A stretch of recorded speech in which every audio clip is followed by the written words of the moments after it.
पांच के पंच में फिर से आपका स्वागत है। पिछले वीडियो को जरूर आप लोग देख रहे होंगे और नया सेशन शुरू हो चुका है। नए क्वेश्चन की सीरीज आपके सामने है। आइए देखते हैं आज के पांच के पंच का पहला क्वेश्चन। 0 डिग्री एक है। 0 डिग्री क्या है? पहला ऑप्शन दिया है न्यून कोण। न्यून कोण का क्या मतलब होता है? न्यून कोण का मतलब होता है अगर कोई संख्या 0 डिग्री से अधिक हो और 90 डिग्री से कम हो उसे न्यून कोण कहते हैं। अधिक कोण का क्या मतलब होता है? यदि कोई कोण 90 डिग्री से अधिक हो और 180 डिग्री से कम हो उसे क्या कहते हैं जी? अधिक कोण। प्रतिवर्ती कोण क्या होता है? रिफ्लेक्स एंगल, जो 180 डिग्री से अधिक हो और 360 डिग्री से कम हो। इसका मतलब है इसमें से कोई भी बातें इससे मैच नहीं कर रही है। 0 डिग्री क्या है? तो 0 डिग्री एक शून्य कोण है। क्या है जी? शून्य कोण, जो किसी ऑप्शन में नहीं दिया है। इसका मतलब इसका जो आंसर होगा इनमें से कोई नहीं होगा, ऑप्शन नंबर डी होगा। इसका फिगर हम कैसे बनाते हैं? तो इसका फिगर इस प्रकार से बनता है। यही हमारा हो गया कौन सा कोण जी? न्यून कोण, यानी 90 डिग्री से कम होगा। इसका कैसे बनेगा? तो ये ऐसे बनता है। ये हो गया हमारा अधिक कोण। ये कैसे बनता है? तो पहले 180 डिग्री का क्या मतलब होता है कि एक बिंदु यहाँ पे दी गई है और दोनों तरफ एक लाइन खींचेंगे तो इसी को कहेंगे 180 डिग्री। यानी कि अगर मान लीजिए हम इस प्रकार का कोई लाइन लिए हैं और इसको बाहर से जब हम देखेंगे तो यह 180 डिग्री से अधिक और 360 डिग्री से कम है। तो सारे बातें मैंने आपको समझा दिया। यानी 0 डिग्री एक शून्य कोण है जो किसी भी ऑप्शन में नहीं दिया था। तो इसका आंसर हो गया इनमें से कोई नहीं। चलिए बढ़ते हैं नेक्स्ट क्वेश्चन की तरफ। यहां एक ट्रिगोमेट्री का क्वेश्चन आया और ये क्वेश्चन नहीं है, बस समझिए एक नंबर का फॉर्मूला ही दिया है। पहला फॉर्मूला इसमें क्या लगने वाला देखिएगा, 1 + tan square theta. 1 + tan square theta का मान कितना होता है जी? सेक स्क्वायर थीटा होता है। उसी तरह 1 में सेक थीटा का क्या फॉर्मूला होता है? 1 में सेक थीटा बराबर क्या होता है? Cos theta.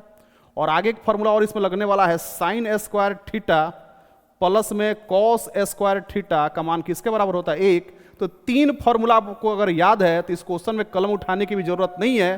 तो आइए यहाँ पे देखते हैं। यहाँ थोड़ा सा लग रहा है गलत लिख दिया है, कॉस थीटा होगा, मैंने टी लिख दिया है। इसको थोड़ा सुधारेंगे हम लोग। कॉस यहाँ क्या होगा जी? थीटा होगा। आइए तो 1 + tan स्क्वायर थीटा, मतलब इसके जगह पे हम लिख सकते हैं, क्या लिख सकते हैं? इसके जगह पे हम लिख सकते हैं सेक स्क्वायर थीटा। और अभी आपने पढ़ा कि 1 के बट्टे में अगर सेक होगा तो कॉस आएगा। तो यहां तो स्क्वायर लगा है, 1 का स्क्वायर करेंगे तो 1 ही आता है। मतलब 1 बट्टे में सेक का मतलब ही होता है कॉस। और यहां स्क्वायर है तो आप भी स्क्वायर लगा दीजिए। और पहले से क्वेश्चन में साइन स्क्वायर थीटा लिखा हुआ है, इसको लिख दीजिएगा। तो sine square theta plus cos square theta का मान हमेशा 1 होता है, जो फॉर्मूला के रूप में आपको समझ में आ गया होगा। तो बढ़ते हैं नेक्स्ट क्वेश्चन की तरफ।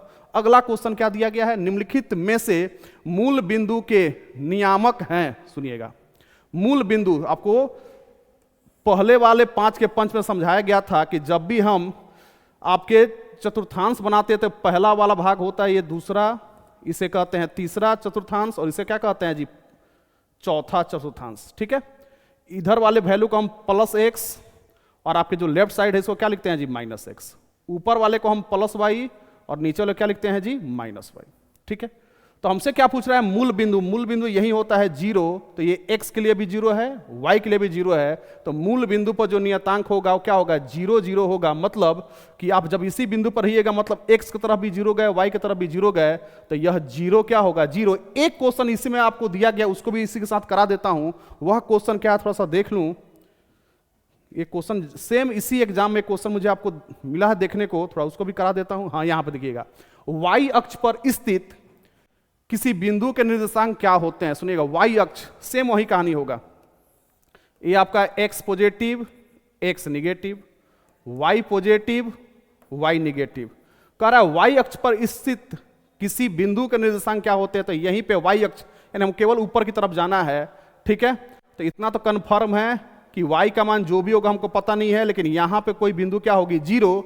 तो पहले x का मान लिखाता है फिर y का मान लिखाता है। तो ध्यान दीजिएगा, ऑप्शन में y 0 भी है और 0 y भी है। तो घबराइएगा नहीं, पहले लिखाता है x का मान फिर किसका लिखाता है जी? y का मान। तो y का मान जो भी हो, x का मान कितना होगा? 0। यह 0 होगा, फिर y का मान जो भी आना होगा आएगा। मतलब इसका सही जवाब ऑप्शन नंबर ए होगा। तो एक ही सेट में 2 क्वेश्चन इससे दिए गए हैं और एक और पहले मैंने आपको पढ़ाया है।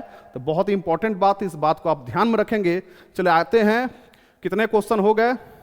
तो 1 2 3, 4 क्वेश्चन आपने कर लिया। चलिए एक क्वेश्चन और हम लोग देखते हैं और आज का 5 का पंच यहीं पे समाप्त होने वाला है। आखिरी क्वेश्चन क्या दिया? एक समचतुर्भुज में यदि पहला विकर्ण 16 है, दूसरा विकर्ण 12 है, तो उसका क्षेत्रफल क्या होगा?